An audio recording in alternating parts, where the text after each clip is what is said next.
Assalamu alaikum students. Welcome to International Relations Theory and Practice. Today is the 23rd lecture. Now in this lecture we are going to move on to a new topic, a very important topic, and a topic that has great relevance if we look at the problems that afflict our world today. آج کل کے جو حالات ہیں، آج کل کے حالات میں یہ ٹاپک بہت ضروری ہے. ضروری اس لیے ہے کہ اگر آپ انٹرنیشنل ریلیشنز کے اسفیئر کو دیکھیں تو ایک پرپیچول آن گوئنگ کانفلکٹ دنیا میں آپ کو نظر آتا ہے. اینڈ یہ جو کانفلکٹ ہے یہ آج کل کے زمانے میں اس کانفلکٹ کے جو اثرات ہیں وہ کافی سیریس ہیں. آئی مین اب اگر آپ بات کریں جنگ کی تو آپ جنگ میں دیکھیں گے کہ جیسے جیسے ٹیکنالوجی بڑھتی گئی ہے اس کے ساتھ ساتھ انسان کی ڈسٹرکٹیو کیپیسٹی بھی جو ہے وہ بڑھتی گئی ہے. اینڈ اس وقت the most destructive of weapons that human beings have are nuclear weapons. But nuclear weapons کے ساتھ ساتھ کنونشنل جو ویپنری ہے وہ بھی بہت سوفسٹیکیٹ ہو گئی ہے. I mean no longer do we have hand to hand combat in a majority of the conflicts of the world. I mean, we have the existence of assault rifles, the existence of rocket launchers, and the existence of aerial bombing, جہاں پر civilians مارے جاتے ہیں جو نہ لینے میں نہ دینے میں, and they get caught up in politics, in the politics of war, and massive جو ہے casualty suffer ہوتی ہیں کانفلکٹ میں, چاہے وہ اندرونی کانفلکٹ ہو, چاہے وہ ریجنل کانفلکٹ ہو, چاہے وہ اسٹیٹس کے درمیان کانفلکٹ ہو. سو بیسکلی یہ جو ایشوز ہیں these are tied to the issue of armament اور ڈس آرمامنٹ. ڈس آرمامنٹ کا مطلب ہے آرمامنٹ کو ریڈیوس کرنا, کم کرنا. آرمامنٹ کا مطلب ہے ویپنری کو مزید ایکوائر کرنا. سو یہ ایشوز جو ہیں آپ اب خود ہی ان کے بارے میں آپ ریئلائز کر سکیں گے کہ جی آرمامنٹ اور ڈس آرمامنٹ جو ہے یہ بین الاقوامی سیاست میں, بین الاقوامی سطح پر یہ ایک بہت اہم موضوع ہے. If we are talking about international relations and we are concerned about the larger state of things, تو ہم لوگوں کو اس طرح کے ٹاپک کے اوپر فوکس کرنا چاہیے. So now let us do that. We will do it in a now standard manner. ہمارا اسٹینڈرڈ طریقہ یہ ہے کہ ہم کسی بھی ٹاپک کو اپروچ کرتے ہوئے دیکھتے ہیں کہ جی اس چیز کا مطلب کیا ہے, اس چیز کی ہسٹری کیا ہے, اس چیز کی امپلیکیشنز کیا ہیں, یہ اینڈ پروز اینڈ کونس کیا ہیں. سو ہم اسی طرح کی لارج اپروچ لے کر اس ٹاپک کے اوپر فوکس کریں گے. اور یہ اب ٹاپک جو ہمارا ہے یہ disarmament and arms control کا ٹاپک ہے. And now let us proceed and try to do what we do. So historical perspective میں سب سے جو پہلی چیز ہے جس پہ میں آپ کی اٹینشن لے کر آؤں گا وہ بیسکلی ہے جسٹیفیکیشن فار آرمامنٹ. اب ڈس آرمامنٹ کی تو ہم بات کر رہے ہیں کہ جی ڈس آرمامنٹ جو ہے وہ ضروری ہے کیونکہ دنیا میں ابھی بھی ہم دیکھ رہے ہیں کہ ہزاروں شاید لاکھوں جانیں جو ہیں وہ ضائع ہو جاتی ہیں. People walk over land mines, ان کی ایمپوٹیشنز ہو جاتی ہیں, سویلینز مارے جاتے ہیں حادثوں میں, دھماکوں میں, پولیٹیکل ٹینشنز کی وجہ سے. مگر ان ساری چیزوں کے باوجود ویپنری اینڈ ڈیفینس ایکسپینڈیچرز جو ہیں وہ بہت سارے ممالک کے, بالخصوص غریب ممالک کے, اسی طرح بڑھتے جا رہے ہیں دنیا میں, ہمیں بڑھتے ہوئے نظر آ رہے ہیں. سو بیسکلی ہم پہلے اس کمپلشن کو دیکھیں گے کہ جی آرمامنٹ کیوں ہوتی ہے. Before looking at disarmament let us look at why armament takes place. So we are going to consider the justifications for armament in the first instance. Weapons are not the causes but the consequences of conflictive relations.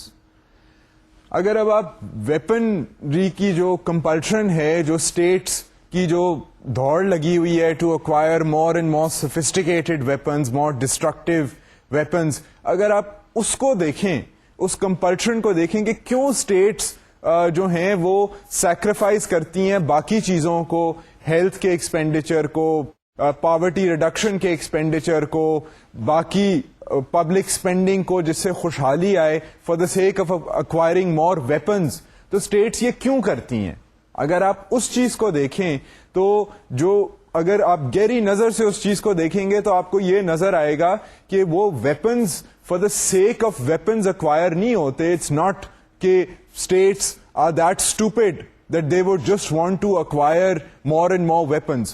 Of course, there are certain interests, vested interests in purchasing more weapons. I mean, people who work in the weapons industry, for example, bear a pressure on the state to acquire more weapons, کیونکہ ان کا تو کام ہی یہ ہے کہ خرید و فروخت ہو weaponry کی.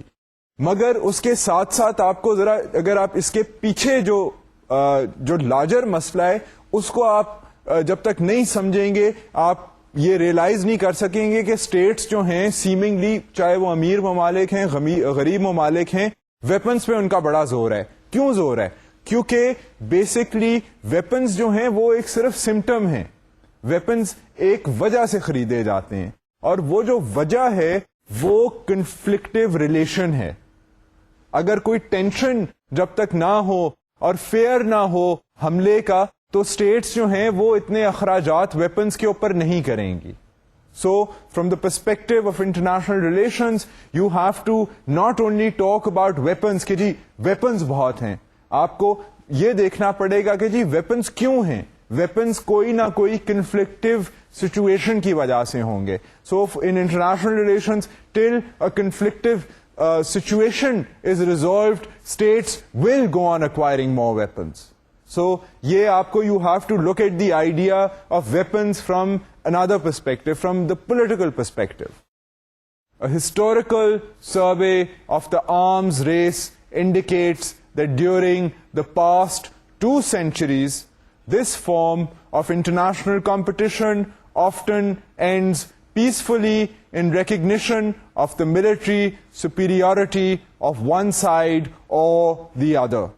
اب ہم جسٹیفائی کر رہے ہیں آرمامنٹ کو. We are justifying the process of کہ یہ جو اسٹیٹس جو ہیں جو مزید آرمس کی ریس میں ملوث ہوتی ہیں, یہ کیوں ہوتی ہیں؟ تو جو لوگ اس کے حق میں ہیں وہ یہ کہتے ہیں کہ جی پہلی بات تو یہ ہے کہ آپ صرف ویپنز کو سمپلسٹکلی نہ دیکھیں, جو کہ بائی اینڈ لارج ایک دوسری جو سائڈ کے لوگ ہیں وہ بھی اس چیز کا اعتراف کریں گے کہ ہاں ویپنز صرف شوق کے لیے نہیں خریدے جاتے, اس کے پیچھے کچھ خطرہ, کچھ مسائل, کچھ ایشوز ہوتے ہیں, کوئی کانفلکٹ ہوتا ہے جو پیچھے سے کمپیل کر رہا ہوتا ہے اسٹیٹس کو کہ وہ اخراجات کریں اور مزید سوفسٹیکیٹڈ ویپنز جو ہیں وہ اپنے ڈیفینس کے لیے استعمال کریں. ایک تو یہ بات ہوگی. اب دوسری جو بات ہے وہ یہ ہے کہ یہی لوگ جو کہتے ہیں کہ جی آرمز ہونے چاہیے, ایک اسٹیٹ جو ہے, ایک تگڑی اسٹیٹ جو ہے, it should have a sense of armament, a sense of having stockpiles of weaponry, or it should engage in a healthy arms race. یہ لوگ جو ہیں یہ آرگیومنٹ اپنی بیس کرتے ہیں آن perusal of history.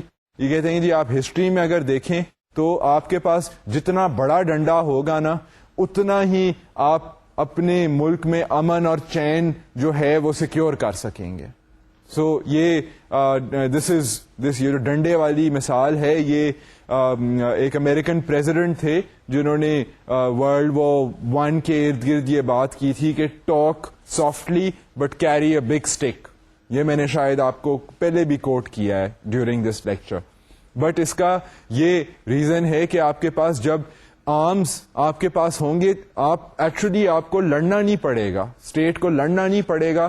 وہ یہ ہے کہ 2 اسٹیٹس جو ہیں وہ شطرنج کے کھلاڑیوں کی طرح اب پوزیشننگ اپنی کر رہی ہوں گی, اینڈ ان کی جتنی پسلی ہوگی, جتنی ان کے پاس آرمامنٹ ہوگی, دوسری اسٹیٹ کو پتا ہوگا کہ جی ادھر اگر ہماری جنگ چھڑ گئی تو یہ تو ہمیں ڈسٹروائے کر دیں گے. سو بیسکلی وہ جنگ تک بات پہنچتی نہیں ہے, اسٹیٹس جو ہیں وہ ایک دوسرے کو سائز اپ کر رہی ہوتی ہیں all the time, and they realise کہ جب دوسری اسٹیٹ کے پاس زیادہ آرمامنٹ ہے, وہ آرمز ریس جیت گئے ہیں, تو وہ ان کے ساتھ پھر پنگا نہیں لیتے ہیں. So I mean I am trying to put this in common language, کیونکہ بیسکلی یہ ایک جو انڈرسٹینڈنگ ہے, it is an understanding based on common sense, you know, and based on the idea of threat perception. جس طرح انسان سوچتے ہیں, ڈیفینس اینالسٹ بھی اسی طرح سوچتے ہیں. مگر یہ ہے کہ you people have to realise کہ بہت سے فیکٹرز ہیں. سو اس لیے جب ہم ڈس آرمامنٹ کی بھی بات کر رہے ہیں, پہلے ہمیں دیکھنا پڑے گا کہ جی آرمامنٹ کیوں ہوتی ہے. سو اس میں اب ایک یہ دس seems like a convincing argument کہ جی آپ ہسٹری کو دیکھیں تو آپ جتنے آرمز ایک اسٹیٹ اختیار کرے گی, اس کے چانسز آف مینٹیننگ پیس جو ہیں وہ بڑھیں گے, کم نہیں ہوں گے. So I mean this seems like a convincing argument کہ ہاں جی بالکل ہونے چاہیے, ویپنس تو ہونے چاہیے. Countries which have no adequate defense tempt aggressors, and therefore preparing for war is the best way to achieve peace. اب اسی طرح کی آرگیومنٹ کو اگر ہم آگے لے کر جائیں اور تو یہ بھی کہا جا سکتا ہے کہ اگر آپ کے اگر ڈیفینس کے میجرز ایک اسٹیٹ کے اگر نہیں ہوئیں گے, تو باقی جو آپ کے ارد گرد جو اگریسو کنٹریز ہوں گی, چاہے وہ آپ کے نیبرہڈ میں ہیں یا ایلسویئر ہیں, they will be very tempted, کیونکہ states want to maximise their national interest, they want to maximise power according to the realist. تو جو اسٹیٹ ہے وہ تو ایک اور اگریسو اسٹیٹ بہت ٹیمپٹ ہوگی کہ بھئی ان کے تو ڈیفینس وغیرہ ہیں نہیں, why not take over that territory, why not conquer them, why not install a government which is favourable to us. So یہ آپ دنیا کی ہسٹری کو اٹھا کے دیکھیں, you constantly see these types of attempts, and these attempts by and large I mean depend on them the resulting capacity of the state جس کے اوپر حملہ ہوا ہے کہ can they fend off the enemy or they can not fend off the enemy. آپ افغانستان کی مثال لیں, وہاں پر کوئی حالانکہ اسٹیٹ کی آرمیز نہیں تھی, مگر وہاں پر ایک اندرونی ایسی ریزسٹنس کی ایلیمنٹ تھی کہ جب رشیا نے ان کے اوپر حملہ کیا تو Russia had a very tough time. اس کے بعد بین الاقوامی سطح پر سیاست کچھ ایسی تھی کہ ان لوگوں کو جو ریزسٹ کر رہے تھے سوویتس کو, ان کو باہر سے بہت سپورٹ ملی کیونکہ وہ کولڈ وار کا کانٹیکس تھا. سو یہ سچویشن جو ہے, I mean it is complicated in the sense کہ باتیں مشکل نہیں ہیں, but you have to realise کہ بہت سی باتیں جو ہیں وہ سائملٹینیسلی ہو رہی ہیں. An intelligent estimate of international relations always has to take different viewpoints, چاہے وہ آپ ان کے ساتھ اگری کریں یا نہ کریں, بٹ ان سب کو آپ ایک پلیٹ فارم پر اکٹھا کریں, دین یو اینالائز. یہ نہیں کہ آپ صرف نان اگریشن, اگر ہم نے بات کرنی ہے ڈس آرمامنٹ کی, تو آپ جتنی نان اگریسو پیس لونگ ٹائپ آرگیومنٹس ہیں ان کو سامنے رکھیں, یا آپ ایکسٹریملی ہاکش اینڈ پیرانوئڈ آرگیومنٹس کو آگے رکھیں کہ جی باقی ساری اسٹیٹس جو ہیں وہ ہمیں مار دیں گی اینڈ ہمیں جو ہے بڑا طاقتور ہونا چاہیے, تو وہ بھی ایک زینوفوبک ٹائپ پھر اسٹیٹ جو ہے وہ بن جائے گی. سو I main all these things have to be for international relations. In order to make a sensible assessment, you have to realize all these things simultaneously. تنگ نظری سے کام نہیں چل سکتا IR میں. سو اس لیے ہم کوشش کر رہے ہیں کہ ہم بیسکلی مختلف آئیڈیاز کو اکٹھا ایک جگہ پر رکھیں اور پھر سوچیں, پھر فیصلہ کریں کہ کیا بین الاقوامی سطح پر جو سیاست چل رہی ہے اس میں کیا چیزیں ہوتی ہیں, اور پھر ہم ایک انٹیلیجنٹ بات کر سکیں گے. اب آپ کو میں نے playing on this idea of justifications of armament, میں نے آپ کو اپنی طرف سے کچھ compulsions جو میں نے نوٹ کی ہیں وہ میں نے آپ کو بتائی ہیں کہ زیادہ تر جو آرمامنٹ جو ہمیں دنیا میں واقعی کانسٹنٹلی نظر آ رہی ہے اس کی مجبوریاں یا compulsions کیا ہیں. کیوں ہے کہ لوگ یہ سمجھتے ہیں کہ بیسکلی پیس انشور ہو سکتا ہے by having a strong state. And یہ بائی دا وے یہ آرگیومنٹس جو ہیں, آپ یہ کہیں کلائی باتیں نہیں ہیں, یہ آپ کو دنیا میں اگر آپ ڈیفینس بجٹس دیکھیں, even very advance countries, less advance countries, آپ یہ دیکھیں گے کہ واقعی ہی these arguments hold a lot of practical weight. واقعی ہی ممالک جو ہیں they try to engage in armament and be strong, and ان کا لارج ریزن یہ ہوتا ہے کہ so they can fend off aggressors, so انہیں جنگ نہ کرنی پڑے. ویپنز اس لیے وہ خریدتے ہیں, پرچیز کرتے ہیں, اس کے اوپر ٹریننگ پریکٹس کرتے ہیں کہ بیسکلی باقی جو اسٹیٹس ہیں وہ ذرا چیک میں رہیں. سو یہ ایک آرگیومنٹ واقعی ہی ایک جینیوئن آرگیومنٹ ہے جو بین الاقوامی سطح پر آپ کو نظر آئے گی. کولڈ وار کی ہم نے بات کی, آپ اپنے ریجن میں اس کو اپلائی کر سکتے ہیں اس تھیوری کو, and this theory holds a lot of weight. But simultaneously, while saying this, I mean, there is also another side. دوسری طرف بات ہے ڈسارمامنٹ کی, کہ جی اتنے زیادہ جو اسٹاک پائلز آف ویپنز ہیں, بالخصوص nuclear weapons, but also conventional weapons, جو مطلب tanks, artillery shells, Kalashnikovs, you name it, you know, all these types of things. Basically, what is the need for them? You know, I mean, isn't it better کہ bullets میں invest کرنے کے بجائے bread and butter میں state invest کرے؟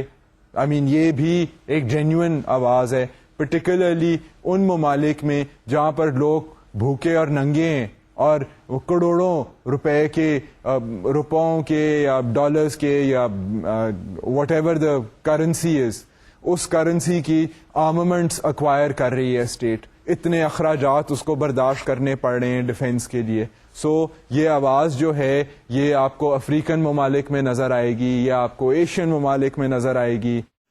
Various analyst جو ہیں اس کے بارے میں بات کریں گے. آپ کو یہ جو امیر ترین ممالک ہیں وہاں پر بھی آپ کو پیس کی موومنٹس, ڈسارمامنٹ کی موومنٹس نظر آئیں گی. آپ آئنسٹائن سے اگر آپ یاد رکھیں, آئنسٹائن کا آپ کو پتہ ہی ہوگا, جو جن کی ریسرچ وغیرہ جو تھی that spun off and led to the creation of the atomic bomb. And Oppenheimer, وہ بھی ایک اور نیوکلیئر سائنٹسٹ تھے who didn't realize but eventually انہی کی تحقیقی ریسرچ کی وجہ سے ایٹم بام became possible. So ان لوگوں نے تو بیسکلی یہ اعتراف بھی کیا, ریئلائز بھی کیا, اور وہ ایک قسم سے شاک بھی ہوئے کہ ہم تو اپنی ریسرچ کر رہے تھے مگر سائنس کی یہ پاور ہے. ایک طرف ٹیکنالوجی ہے, اور ٹیکنالوجی کی پھر awesome جو ڈسٹرکٹیو پاور ہے وہ پوٹینشلی کتنی ٹریجڈی کاز کر سکتی ہے. اور واقعی اٹامک بامز جب ایکسپلوڈ ہوئے ہیروشیما اینڈ ناکاساکی میں, اسی لیے جاپان جو ہے وہ آج تک نیوکلیئر ویپنری جو ہے اس کے بہت خلاف ہے despite the level of technology, کیونکہ ان کے اوپر تو یہ حادثہ ہو چکا ہے. سو یہ جو کنسرنز ہیں, I mean these are genuine concerns. I mean آپ کو ملٹری اسٹیبلشمنٹ میں of various countries you also have people who argue کہ جی ایک ٹھیک ہے ایک منیمم کیپیسٹی ہونی چاہیے, but I mean there has to be a limit between a strong state and a state that is just focusing on weapons. آپ اگر Soviet union کو دیکھیں تو a large part of the reason why the Soviet Union collapsed was کہ ان کا economic socio cultural issues پہ focus جو تھا وہ بنسبتاً بہت کم تھا دین their focus on the arms race. And just to try and maintain parity with the US, the Soviet Union collapsed. Arms and arms races are costly and potentially very bloody. اب سب سے جو پہلی چیز ہے, ہر ملک میں اگر آپ دیکھیں کہ ملٹری اسٹیبلشمنٹ جو ہے اس کے ساتھ اگر لوگ بحث کرتے ہیں, چاہے وہ صحافی ہیں, چاہے وہ اور قسم کے لوگ ہیں جو فیل کرتے ہیں کہ جی ڈیفینس کا بجٹ بہت زیادہ ہے, یا چاہے وہ سیاست دان ہیں, تو دے سے کہ جی سب سے پہلی ان کی آرگیومنٹ ہوتی ہے کہ جی ویپنز جو ہیں وہ آپ کو ہم سب کو ہی پتا ہے, including I mean people who use the weapons, they know that basically weaponry جو ہے اس کی I mean it results in violence. I mean آپ ایک ویپن کو آپ اس کے ساتھ کھیتی باڑی نہیں کر سکتے. You can not use a Kalashnikov for making some thing productive. You use a Kalashnikov for killing someone basically. So یہ ایک جو آؤٹ کم ہے آف اے ویپن وہ obviously از ڈسٹرکٹیو. سو ایک تو یہ فلسافیکل ایتھیکل آرگیومنٹ جو ہے وہ یہ ہے. دوسری اس کی جو اکنامک آرگیومنٹ ہے وہ یہ ہے کہ جی look at the price. for the price of a tank you can get 10 tractors. میں سمپلیفائی کر رہا ہوں, میں نے اس کی کاسٹ ایکویژن نہیں کی ہے, but by and large, when you look at sophisticated weaponry, it is very costly. For the price of a F-18 you can buy 10 other things. You can set up so many industries. So basically arguments جو ہیں ایک moral and ethical argument ہے, دوسری جو argument ہے وہ ہے economic کہ جی بہت مہنگی بھی ہے weaponry. A and B یہ ہے کہ اس کا جو آؤٹ کم ہے وہ جو ہے that is not productive. So the situation is, however, let me add here, it is complicated because there are also moral arguments calling for the justification of war. ہر طرح کی religious argument بھی ہے concerning the do's and don'ts of war. Saint Augustine تھے شاید جنہوں نے ایک بہت فیمس ڈاکٹرین لکھی تھی concerning the justification of war. And اس طرح کے بہت اور اسکالرز ہیں جنہوں نے بیسکلی بات کی ہے کہ کب وار جسٹ ہوتی ہے. اب unfortunately if you look at the history of the modern world اور دا اینشنٹ ورلڈ, اگر آپ ہسٹری کو اٹھا کے دیکھیں تو you find episodic incidents of bloodshed. کوئی بھی ایسی آپ کو اسٹیٹ نہیں ملے گی جہاں پر ویپنز تھے ہی نہیں. مگر اس کے باوجود جو آرگیومنٹ ڈس آرمامنٹ کی ہے, یہ آرگیومنٹ یہ نہیں ہے کہ جی بالکل جو اسٹیٹ ہے اس کو کوئی حق ہی نہیں ہے اپنے آپ کو ڈیفینڈ کرنے کا, کیونکہ realising the larger picture there are elements they are these aspirations in states جن کو کراس چیک کرنا پڑتا ہے, بیلنس کرنا پڑتا ہے. بٹ سائملٹینیسلی آپ کو ایسی بھی مثالیں ملیں گی جہاں پر لوگ جو ہیں وہ واقع ہی مطلب لوگوں کو زیادہ تر جو طبقہ ہے لوگوں کا ان کو کوئی اپرچونٹی نہیں مل رہی, ان کے کوئی اختیار نہیں ہے, اور اسٹیٹ جو ہے زیادہ اس کا فوکس ہے کہ وہ مزید ویپنز کو حاصل کرے. اینڈ جب اس طرح کی ویپنری ہو جائے تو پھر اور قسم کی اسٹیٹ میں ٹینشنز بڑھ جاتی ہیں اور chances of even internal conflict grows. کیونکہ یہ اب ڈس آرمامنٹ کے ہم اینگل سے اس ریزن کو دیکھتے ہیں کہ ویپنز کی ایکوزیشن جو ہے وہ ڈینجرس کیوں ہے. Arms reduction can curtail defense burden and allow economic investment for productive purposes. میں آپ کو اس بحث کو میں نہیں بھولا ہوں کہ ویپنز کی اسٹیٹ کی ایکوزیشن جو ہے اگر اسٹیٹ کرے تو وہ ڈینجرس کیوں ہے. مگر اس سے پہلے مجھے آپ کو ذرا تھوڑی سی پازیٹیو سائڈ دکھانے دیں. بیسکلی آئیڈیا یہ ہے کہ اگر ڈیفینس بجٹ اوور انفلیٹڈ ہے, اگر 50-60% ملک کے جو ریسورسز ہیں وہ ڈیفینس میں جا رہے ہیں, تو اگر آبویسلی اگر اس کو کٹ کر کے 40% کیا جائے, 30% کیا جائے, تو ایک بریدنگ سپیس ملے گی اکانومی کو. ایک ملک کو وہی پیسہ جو ہے اور جگہوں پر لگانے کا موقع ملے گا, تعلیم میں لگانے کا موقع ملے گا, ایگریکلچر میں لگانے کا موقع ملے گا, انڈسٹری میں لگانے کا موقع ملے گا for productive purposes, rather than just focusing solely on building better and more sophisticated weapons. So basically یہ پازیٹیو سائڈ ہے, ڈس آرمامنٹ کی آرگیومنٹ ہے. اب میں آپ کو لے کر چلتا ہوں کہ جو ڈس آرمامنٹ والے ہیں وہ ڈراتے کیسے ہیں کہ اگر اسٹیٹ جو ہے وہ صرف ویپنس پہ فوکس کرے تو پھر کیا ہوگا. Unchecked growth of armaments without economic means can lead to internal repression and external aggression.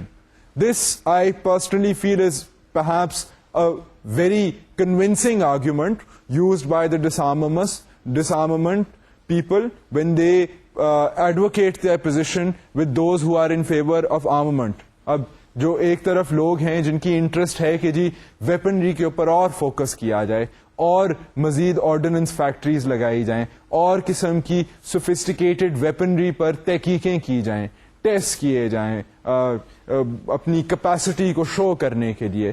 ایک طرف تو یہ ساری آرگیومنٹس ہیں, دوسری طرف لوگ ہیں وہ کہتے ہیں کہ نہیں جی آپ دوسرے ایشوز کے اوپر دیکھیں. اب جو یہ دوسرے لوگ ہیں جو احتجاج کرتے ہیں اگینسٹ آرمامنٹ, ان کی آرگیومنٹ, یہ جو آرگیومنٹ ہے دس از اے کنونسنگ آرگیومنٹ, اینڈ یہ آرگیومنٹ جو ہے بیسکلی سمپلی پٹ یہ ہے کہ اگر آپ بیسکلی ایک اسٹیٹ کے وسائل نہیں ہیں, محدود وسائل ہیں, قرضے لینے پڑتے ہیں اسٹیٹ کو, تو وہ اسٹیٹ جو ہے جب وہ بے ہنگم فوکس کرے گی آن ویپنری تو اس کو پھر اندرونی طور پر بھی سخت ہونا پڑے گا. ٹالریٹ نہیں وہ کرے گی اپوزیشن کو, کیونکہ لوگ کہیں گے کہ جی ہمارے پاس تو کھانے پینے کا پیسہ نہیں ہے اور آپ ٹینک اور ہوائی جہاز خریدنے میں آپ نے سارے وسائل خرچ کر دیے. تو اس احتجاج کو روکنے کے لیے ایک اسٹیٹ کو اندرونی طور پر سخت ہونا پڑے گا. So this will cause internal repression and it will also cause external aggression. اگر ایک بھوکی ننگی اسٹیٹ ہے تو وہ اگریسو ہوگی, it will be on a tight rope, وہ باقی ممالک کے خلاف بھی اگریسو پاسچر اڈاپٹ کرے گی, in order to perhaps use the weapons and acquire more wealth, and B, also not being tolerant, not being sophisticated enough to resort to other diplomatic channels and resort to war at the smallest provocation. چھوٹا سا کو مسئلہ ہوگا تو وہ جنگ کے لیے تیار ہو جائیں گے. سو یہ ایک آرگیومنٹ جو ہے کنونسنگ ہے. اگر آپ افریقن ممالک میں, کئی غریب ممالک میں دیکھیں, انفارچونیٹلی جہاں پر سول وارز ہوئی ہیں بہت سیریس قسم کی, وہاں پر آپ یہ دیکھیں گے کہ ان کی جو رجیمز ہیں وہ بہت اسٹرکٹ ہیں.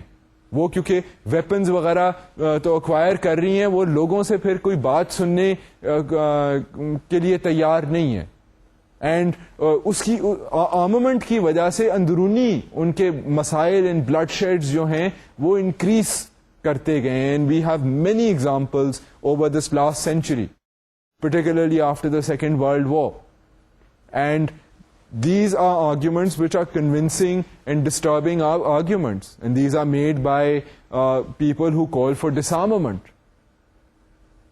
I mean, not a complete perhaps removal of weapons from the hands of the state, but for saying that armament ایک حد تک ہونی چاہیے, ایک لمیٹڈ اسٹیٹ کی ٹھیک ہے کیپیسٹی ہونی چاہیے, بٹ یہ نہیں کہ کانسٹنٹلی فوکس ہی, میجر فوکس ہی should be on armament acquisition of stockpiles of more and more sophisticated expensive weapons. So یہ اب جو دو میں نے آپ کو بڑے جو بیسکلی کنورجنگ ویو پوائنٹس ہیں, ایک طرف آرگیومنٹ کا فلسفہ اور کمپلشن, دوسری طرف ڈس آرمامنٹ کے جو ریزنز ہیں وہ آپ کے سامنے رکھتی ہیں. I will allow you to think about these issues and see کہ آپ کی پوزیشن ان ایشوز پر کیا ہے. میں نے آپ کو دونوں سائڈیں نیوٹرلی جو کتابوں میں لکھی ہوئی ہیں, جو لوگ جن کے بارے میں ڈسکس کرتے ہیں, اور جو دنیا کے موجودہ حالات ہیں ان میں سے مثالیں جوڑ کر میں نے آپ لوگوں کے سامنے رکھ دی ہیں. Now I will leave it to your discretion as students of what you think. As long as basically as for a student, it doesn't matter what you think, because the world is very complicated. There are all types of people, all types of arguments. As long as you can back up your argument either on the basis of a good moral standpoint, on the basis of a good rational argument, on a basis of a pragmatic argument, basically آپ جو بھی position اختیار کریں, میں یہ نہیں آپ کو کہوں گا کہ جی آپ نے یہ پوزیشن جو ہے وہ غلط اختیار کی ہے, کیونکہ ایکیڈیمکلی اسپیکنگ غلط کوئی چیز صرف تب ہی ہوتی ہے اگر آپ نے اس کے بارے میں سوچا نہ ہو. سو دنیا میں کمپلشنز جو ہیں وہ ہر قسم کی ہیں. ہسٹری کو ہم دیکھیں تو قتل و غارت بھی ہو رہی ہے, ویپنری بھی ایکوائر ہو رہی ہے, چاہے وہ مجبوری کے تحت ہے, اس کے پھر ویپنز حاصل کرنے کے جو اندرونی مسائل ہوتے ہیں وہ بھی بظاہر ہیں. یہ ساری چیزیں دیکھتے ہوئے ہمیں بین الاقوامی سطح پر کوئی نہ کوئی اوپینین اپنا فارم کرنا پڑے گا کہ ہم جی ان ایشوز پر کہاں سٹینڈ کرتے ہیں. تو چلیں اب اس کے بعد ہم دیکھتے ہیں کہ جو ایک موومنٹ چلی آرمز کنٹرول کی وہ کیا تھی. Arms reduction implies partially disarmament based on mutually agreed set of arms levels between a given group of nation states. اب آرمز کنٹرول کیسے ہوتا ہے؟ اب ہم نے بات کر لی, ہم نے تو دو قسم کی کمپلشنز کی بات کی ہے جی. ایک کمپلشن ہے کہ آرممنٹ ہوئے, آرمز جو ہیں ویپنری جو ہے وہ بڑھائی جائے. دوسری طرف جو موٹی ہم نے مثال لی ہے وہ جنرل ٹرینڈ ہے کہ جی ڈس آرممنٹ ہو, ویپنری جو ہے وہ گھٹائی جائے. So now using these two large compulsions, ایک طرف بڑھانے کی ایک طرف گھٹانے کی ویپنز کو, اب ہم دیکھتے ہیں کہ اسٹیٹس ان پریکٹس یہ جو اس طرح کے جو فلسفے ہیں ان کو کیسے یوز کرتی ہیں اور پریکٹیکلی ہمیں کیا نظر آتا ہے. تو وہ جو چیز ہے وہ ایک چیز آرمز کنٹرول کا کانسیپٹ ہے. آرمز کنٹرول کا کیا کانسیپٹ ہے کہ بیسکلی جو ممالک ہیں وہ میوچل اگریمنٹ کے بیسس پہ they agree to put a cap on either different types of weapons اور generally on the number of troops اور other such things related to arms of a state. So یہ جو ہے یہ معاہدے کے بیسس پہ ہوتا ہے. And it is basically, it can involve a group of nations, it can involve two nations, and it is this idea of seeing کہ جی ہم اتنے گھٹائیں گے آپ اتنے گھٹائیں, ہم اتنے بڑھائیں گے آپ اتنے بڑھائیں. And basically the idea behind these agreements is to control rather than to escalate. جب یہ کنٹرولز نہیں ہوتے تو پھر ایسکلیشن زیادہ ہوتی ہے, بیکاز ایک دوسرے کا ڈر ہوتا ہے, پیرانویا ہوتا ہے, اس کی وجہ سے پھر زیادہ ویپنری جو ہے وہ اسٹیٹ ایکوائر کرتی ہے. سو آرمز کنٹرول میں یہ معاہدہ, یہ this beginning of a trust, this kind of a cooperative compact, یہ ساری چیزیں جو ہیں یہ لازمی ہیں. Arms limitation includes a wide variety of international accords to limit impact of potential wars or to prevent their incidental outbreak, exchange of information or ban on particular types of weaponry are examples of arms limitation. اب basically arms limitation کی جہاں بات ہے, ہم اگر arms control کی بات کر رہے ہیں تو اس کے اندر ایک سب گروپ ہے, وہ ہے لمیٹیشن کا, کہ آرمز جو ہیں ٹھیک ہے اسٹیٹس کے پاس ہوتے ہیں بٹ اس کے اوپر کوئی کیپ لگانا چاہیے, کوئی لمیٹیشن ہونی چاہیے. اب یہ limitation can be of various sorts. It can include sort of exchange of information between states کہ ہمارے پاس جی اتنے ویپنز ہیں, آپ کے پاس اتنے ویپنز ہیں. اس انفارمیشن کے ایکسچینج سے ہی جو ہے وہ ایک دوسرے کا جائزہ لے لیتے ہیں, اور پھر یہ ہوتا ہے کہ جی اچھا آپ کے پاس 35 ٹینک ہیں, ہمارے پاس 6 ہیلی کاپٹر اور 12 سب مرینز ہیں, تو I think now we have, I'm just using these examples, I mean and essentially, I mean, whatever the types of weapons they are, جب ایک strategic parity سمجھی جاتی ہے, جو tactical analysis کرتے ہیں آرمی کے جو لوگ ہوتے ہیں, ڈیفینس analysts ہوتے ہیں, جب وہ فیل کرتے ہیں کہ ایک قسم کی فورس جو ہے وہ بیلنس ہو رہی ہے with another type of force, تو basically that means کہ اور انفارمیشن کا ایکسچینج بھی ہے, تو پھر لمیٹیشن اسٹیٹس جو ہیں وہ سمجھتی ہیں کہ ہم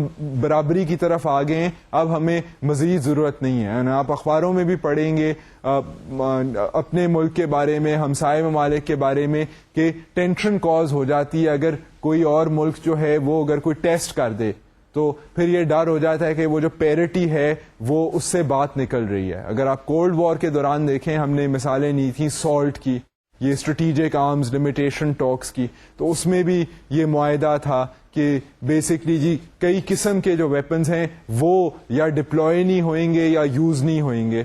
پھر اسی طرح کیمیکل ویپنز کے اوپر ایک جنرل بین الاقوامی معاہدہ ہے کہ جی کیمیکل ویپنز بہت ہی ڈینجرس ہیں, یہ نرو گیسز اور اس طرح کی چیزیں, ان کے لنگرنگ اثرات ہیں, سویلین جو ہیں ان کے اوپر بہت برے اثرات ہوتے ہیں کیمیکل وارفیئر کے, تو اس کے اوپر بھی بین لگایا جائے. سو اس طرح کے مختلف بینز, اس طرح کی مختلف انڈرسٹینڈنگز دنیا میں ہیں, مگر اس کے باوجود دنیا میں بلڈ شیڈ بھی ہے, دنیا میں unnecessary weaponry بھی ہے, دنیا میں simultaneously existing poverty بھی ہے. So it is complicated. The world situation, I mean, we're talking, within the span of these lectures, we have to run to different types of ideas and try and present different ideas regarding the world, and all these ideas exist in the world, but basically the world is a complicated place. ہم نے یہ کبھی بھی کسی lecture میں یہ نہیں کہا کہ جی دنیا جو ہے, دنیا کا نظام جو ہے وہ تو بہت آسان ہے اور ہمیں تو زیادہ اس کے بارے میں سوچنے کی ضرورت نہیں ہے. وی سے دا اپوزٹ. وی ریئلائز کہ دنیا میں مجبوری ہے, کمپلیکسٹی ہے, اور اس کو سمجھنے کے لیے ہم جتنا ٹائم دیں اتنا کم ہے. سو دس از آور بیسک پریمس. سو اب ہم نے ایک پریکٹیکل سینس میں بھی دیکھ لیا کہ آرمز کنٹرول جو ہیں وہ کیسے ہوتے ہیں. How do states find a balance between armament and dish armament.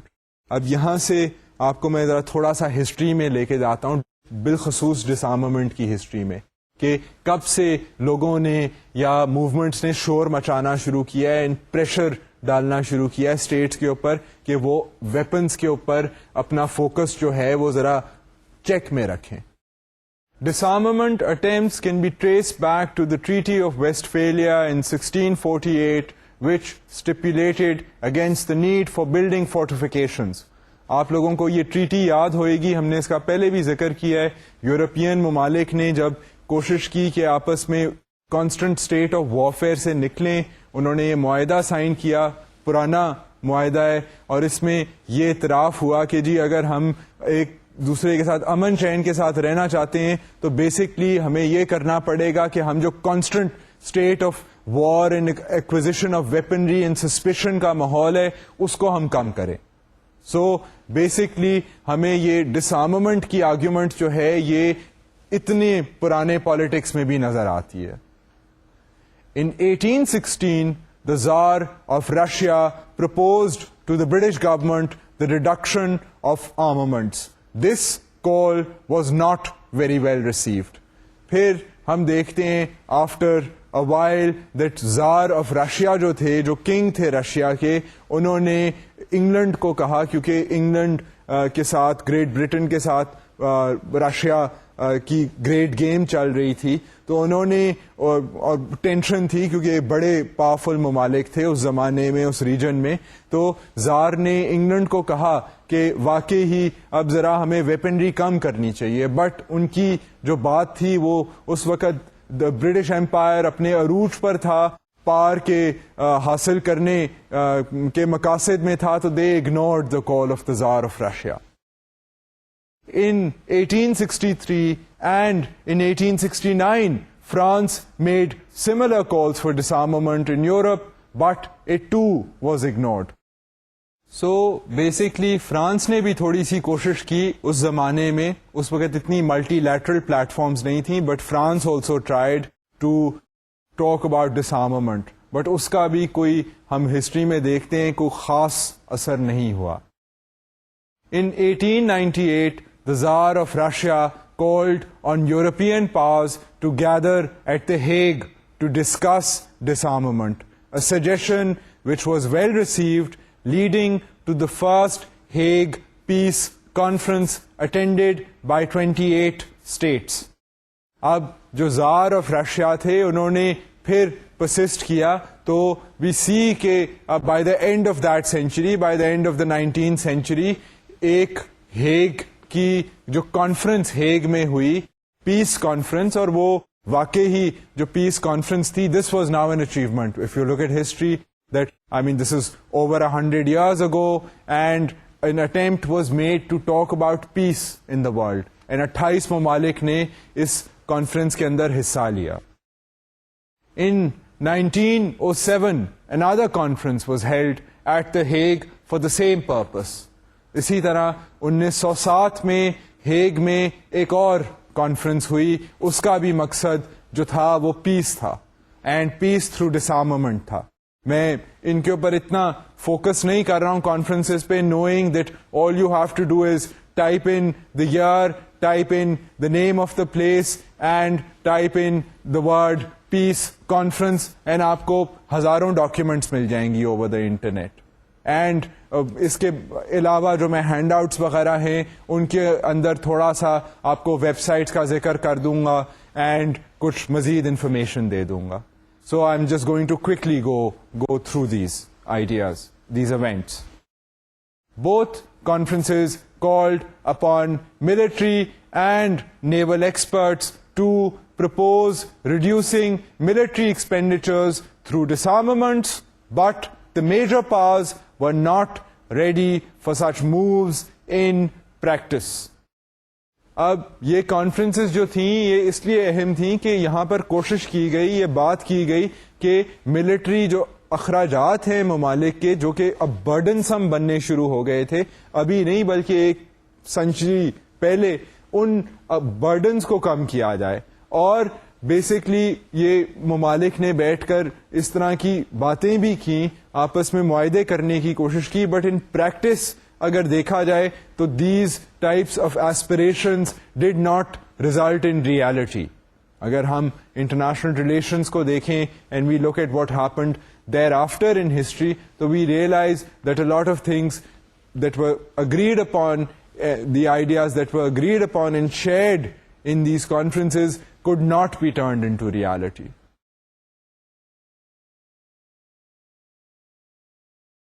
Largely اگر ہم نے جو بات کی ہے کہ ریالٹی میں وہ نہیں تبدیل ہوئی تھی، تو all we have to do is mention the word World War I and World War II and realize کہ اس وقت armament نہیں، disarmament نہیں ہوئی بلکہ armament ہوئی ہے. سو اب ہم دیکھتے ہیں کہ پھر جب ظاہر ہے ورلڈ وار I ہو رہی تھی تو اس وقت جو اسٹیٹس تھیں they were thinking of acquiring weaponry rather than limiting weaponry. یہ تو ایک کامن سینس بات ہے. سو what we will now do is look at the process of disarmament after World War I. جب ورلڈ وار I میں اتنی میسو blood shade ہوئی تو اس کے بعد پھر ڈسارممنٹ کے کیا خیالات جو تھے وہ ہمیں پھر ابھرتے ہوئے نظر آ رہے. The devastation caused by World War I impelled statesmen of the world to give serious thought to disarmament. اب جب پہلی جنگ عظیم ہوئی اور جو اس میں قتل و غارت ہوئی اور جو ٹریجڈیز ہوئیں اور جو ڈیتھس ہوئیں، اس کو دیکھ کر بہت سے اسٹیٹسمین جو دنیا کے اسٹیٹسمین تھے انہوں نے کہا کہ جی واقعی یہ جو ڈس آرممنٹ ہے اس کے اوپر ذرا تھوڑا سا غور و فکر کرنا لازمی ہے اسٹیٹس کے لیے. سو essentially this experience of the world war, which was on the one hand an indication کہ disarmament کی جو پہلی پچھلی مووز تھیں they had not succeeded, also then became a reason for renewed calls for disarmament, کہ اگر disarmament نہیں ہوگی تو پھر اتنی زیادہ destruction ہو سکتی ہے. Woodrow Wilson in one of his famous 14 points asserted armament should be reduced to the lowest point consistent with domestic safety. یہ جو امریکن پریزیڈنٹ تھے وڈرو ولسن، جو ورلڈ وار I کے دوران ہی was the famous US president, ان کے خیالات انٹرنیشنل ریلیشنز میں بھی بہت اہم ہیں. ان کے نام سے ہی منسلک ایک اسکول پرنسٹن یونیورسٹی جو امریکہ کی ایک فیمس یونیورسٹی ہے، وہاں پر بھی وڈرو ولسن کے نام سے ایک اسکول کھلا ہوا ہے. اینڈ بیسکلی وڈرو ولسن نے 14 پوائنٹس جو تھے وہ بین الاقوامی سیاست اور گلوبل سیاست کے بارے میں 14 پوائنٹس جو تھے وہ آرٹیکولیٹ کیے تھے. ان میں سے ایک پوائنٹ جو تھا that concern the idea of arms. And arms کے بارے میں ان کا یہ خیال تھا کہ آرمز اسٹیٹ کو اتنے مینٹین کرنے چاہیے، اتنے ہی مینٹین کرنے چاہیے جتنے اس کی اپنی حفاظت کے لیے لازمی ہیں. The Treaty of Versailles also recognized that the maintenance of peace requires the reduction of national armaments. So basically Versailles میں ٹریٹی ہوئی 1919 میں. یہ جو ٹریٹی تھی اس میں بھی اعتراف ہوا کہ جی واقعی ہی in light of the experiences of the World War, the First World War, disarmament is very important. States have to think about disarmament in the world. the League of Nations was given the duty to secure a general agreement on disarmament, and its covenant stated that only those countries be allowed membership who accepted the proposed agreement. اب یہ ایک league of nations بنی after the experience of the first world war. ہم اس league کے بارے میں اور بات کریں گے ان دا فیوچر, بٹ آپ اس وقت یہ بات نوٹ کر لیں کہ لیگ میں یہ ایک جو اس کا کووننٹ بنا تھا, جو اس کے پرنسپلز تھے, گائیڈنگ پرنسپلز, ان کے اندر یہ بات تھی کہ وہی ممالک لیگ کا حصہ بن سکتے ہیں جو یہ اعتراف کریں گے کہ ڈس آرممنٹ جو ہے وہ ضروری ہے, وہ لازمی ہے, in order to ensure peace and safety of this world, in this world. A permanent advisory mission was established in the League, but being comprised of military personnel, it failed to make much progress on disarmament. اب ایک advisory commission بنی تھی league کے اندر, اور اس mission کا کام تھا کہ وہ ممالک کو ڈس آرممنٹ کے بارے میں تجویز دے, مختلف ممالک کو جو اس کے لیگ کے ممبرز تھے. مگر بعد میں یہ دیکھا گیا کہ کیونکہ یہ جو ایڈوائزری پینل تھا یہ ملٹری کے لوگوں پر مشتمل تھا, تو this proved a hurdle in trying to reduce weaponry. The Council of the League appointed another mission in 1920, the Temporary Mixed Commission, with a fixed 4-year mandate, and it was comprised primarily of civilians.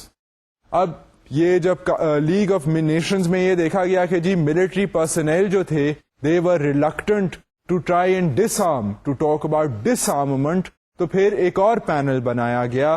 وہ panel جو تھا اس میں civilians تھے, اور یہ بھی ایک اس کا نام تھا ٹیمپرری مکسڈ کمیشن. آپ اس کو انٹرنیٹ پر جا کر اس کے بارے میں بہت سے آرٹیکلز دیکھ سکتے ہیں, اس کے بارے میں پڑھ سکتے ہیں مزید. ہم because of lack of time we are trying to chart this history of disarmament more quickly. This temporary commission was asked to identify limitation of land and naval forces for various countries according to their national and security needs. اب اس commission کا کام یہ تھا کہ basically اگر disarmament کی بات کرنی ہے تو وہ مختلف ممالک کو کی ضرورتوں کو, ڈیفینس نیڈز کو دیکھے, اور پھر لمیٹیشنز پرپوز کرے کہ جی نیول سطح پر یا دوسری سطحوں پر جو ہیں لینڈ فورسز جو ہیں وہ اتنی جو ہیں فورسز واقعی ممالک کو چاہیے to defend themselves, beyond this ضرورت نہیں ہے, because that was the only way کہ ڈسارممنٹ کے اوپر میننگ فل بات ہو سکتی تھی. This commission also proposed compulsory arbitration and international aid to victims of aggression. اسی کمیشن نے یہ جو ٹیمپرری کمیشن بنی سویلینز کی, اس نے یہ بھی کہا کہ جی کمپلسری آربیٹریشن, اگر جنگ ہو گئی ہے تو لازمی یہ ایک فرض بنتا ہے باقی ممالک کا, اور جو ممالک جن کی جنگ ہوئی ہے ان کا بھی فرض بنتا ہے کہ وہ صلح صفائی کریں, یہ نہیں کہ بس لڑتے ہی جائیں. سو صلح صفائی کی کمپلشن جو ہے وہ اس کمیشن نے ریکمینڈ کی, اور یہ بھی کہا کہ انٹرنیشنل ایڈ امداد دینی چاہیے ان لوگوں کو جو وکٹمز ہیں آف وار, جن کے ارد گرد جن کی سراؤنڈنگز میں وار ہوتی ہے. This commission's recommendations were not accepted by the League of Nation members. Unfortunately, یہ جو بہت انٹرسٹنگ ریکمنڈیشنز تھیں اس کمیشن کی, یہ لیگ آف نیشنز کے جو ممالک تھے انہوں نے ان کو ایکسپٹ نہیں کیا. They were unwilling to accept at that point of time. In 1926, the League set up another preparatory commission for disarmament, which prepared a draft treaty considered at the League Conference in Geneva in 1932 by 61 states. The League of Nations پھر جب ان کی پرانی تجاویز کے اوپر کوئی عمل نہیں ہوا, ان کو انڈورس نہیں کیا آفیشلی اسٹیٹس نے, پھر ایک اور کمیشن بنی. وہ کمیشن جو تھی وہ 61 کنٹریز کے جو ممالک جو تھے وہاں پر ایک کانفرنس میں کنسیڈر کی گئی. Discussions on this draft continued for 2 years, but then the Japanese attack on Manchuria and the German withdrawal from the treaty in 1933 dashed hopes for global disarmament. اب یہ جو نئی ایک قسم کی کوشش تھی یا اٹیمپٹ تھا بائی دا لیگ کی ڈسارممنٹ پر پھر بات کی جائے, اس میں 61 ممالک تو تھے, مگر اس وقت یہ آپ کو یاد ہوگا کہ ورلڈ وار 1 کے بعد یہ چیزیں ہو رہی تھیں, تو اس کے بعد پھر یہ ہوا کہ ورلڈ وار 2 کا پیریڈ آنا شروع ہو گیا. اب جب ورلڈ وار 2 کا پیریڈ آنا شروع ہو گیا تو ایک چیز تو یہ تھی کہ جاپان نے مینچوریا کے اوپر حملہ کر دیا. سو مینچوریا کے اوپر جو کہ چین سے منسلک ہے, وہاں اس علاقے پر جب حملہ ہوا تو آبویسلی اس طرح کی جو کوشش تھی ڈسارممنٹ کی اس کو دھچکا لگا. پھر جو ایک اور طاقتور ملک تھا جرمنی, جو پہلی جنگ عظیم ہار چکا تھا, وہاں پر ایک پھر جذبہ پیدا ہوا کہ ہم آرممنٹ کریں اور اپنی نیشن کی اسٹرینتھ جو ہے وہ دنیا کے اوپر ملوث کریں یا منوائیں. تو انہوں نے بھی وڈرا کر لیا 1933 میں اس ٹریٹی سے. تو پھر یہ جو ٹریٹی تھی اور لیگ آف نیشنز تھی, اور جو لیگ آف نیشنز میں کمیشنز بنی تھی ڈسارممنٹ کی, all of them suffered a setback, and unfortunately the world had to go through the experience of the Second World War. اب بیسکلی آپ لوگوں کو آج میں نے مختلف اینگل سے, from the viewpoint of military compulsions, from the viewpoint of scholars, from the viewpoint of political opponents to the idea of armament, ہر نظریے سے میں نے کوشش کی ہے کہ آپ لوگوں کو میں یہ دکھا سکوں کہ اسٹیٹس جو ہیں وہ اے ویپنز کیوں حاصل کرتی ہیں, بی جو ہے وہ اسٹیٹس کیسے ان ویپنز کو لمٹ کر سکتی ہیں, اس کی جو ہیں کمپلشنز کیا ہیں, ویپن زیادہ ہوں تو کیا ٹینشنز ہو سکتی ہیں, ویپنز کا خرچہ کم کیا جائے تو کیا اور چیزیں جو ہیں وہ وہاں پر پیسہ یوز ہو سکتا ہے. اس کے ساتھ ساتھ میں نے آپ کو جو یہ جو 2 فلسفے ہیں آرممنٹ اور ڈس آرممنٹ کے, اس کے ساتھ ساتھ میں نے آپ کو آرمز کنٹرول کے بارے میں تھوڑا سا بتایا ہے کہ پریکٹیکلی اسٹیٹس پھر کیسے کنٹرول کر سکتی ہیں ویپنز کو میوچل معاہدوں کے ذریعے. پھر میں نے آپ کو ایک بین الاقوامی سطح پر لیگ آف نیشنز کا ذکر کیا ہے کہ جی لیگ آف نیشنز جو ہے اس نے واقعی پریکٹیکلی دنیا میں یہ کوشش کی, کمیشنز بنائیں, تجاویز پیش کی, جس کے ذریعے سے دنیا میں جو ہمیں نظر آتی رہی ہے یہ کانسٹنٹ آرمز ریس, اور اس وقت بھی نظر آ رہی ہے, اس کو کیسے روکا جا سکتا ہے, اس کو کیسے کم کیا جا سکتا ہے. This need to acquire weapons and to purchase weapons and to manufacture weapons. یہ جو انٹائر ڈیفینس کمپلیکس ہے جو which is not specific to any country. In fact, it is found in this compulsion to acquire armament is found in poor countries and rich countries alike. So یہ جو larger issues ہیں ہم نے ان کو disarmament کے لحاظ سے consider کرنا شروع کیا ہے. ابھی ڈسارممنٹ کی بات مکمل طور پر ختم نہیں ہوئی, ہم اسی بات کو اگلے لیکچر میں جا کر اس کو اور اینگل سے دیکھیں گے. مگر آج کے لیے آپ لوگ مجھے اجازت دیں. Okay, I'll see you next time. خدا حافظ.